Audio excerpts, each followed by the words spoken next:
Good morning. तर आज नितीशला टिफिनला हवं होते डोसे आणि चटणी. सकाळी सकाळी उठून त्याच्याच तयारीला लागले होते आणि आज रात्री यासाठी मी बनवलं होतं फ्रेंच टोस्ट. पण ती तिचा ब्रेकफास्ट सोडून माझा ब्रेकफास्टच एन्जॉय करत होते. हे काय आहे? हे काय आहे? डोसा. आणि हे आणि चटणी. चटणी.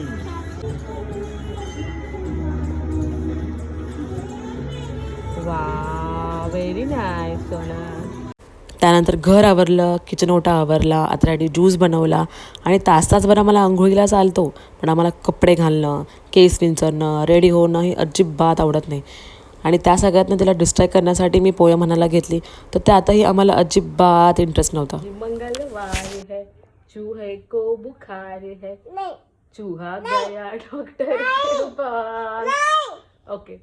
डॉक्टर ने लगाई सुई, चूहा बोला.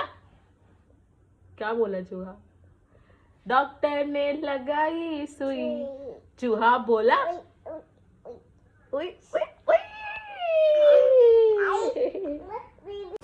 त्यानंतर दुपारी झोप घेतली.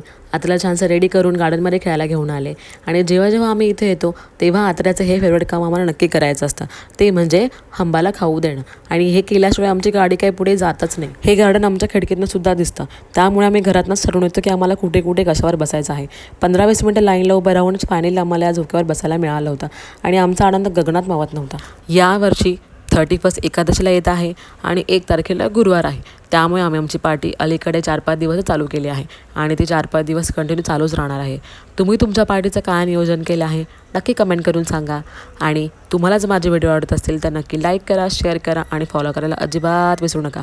Thank you for watching. Bye bye.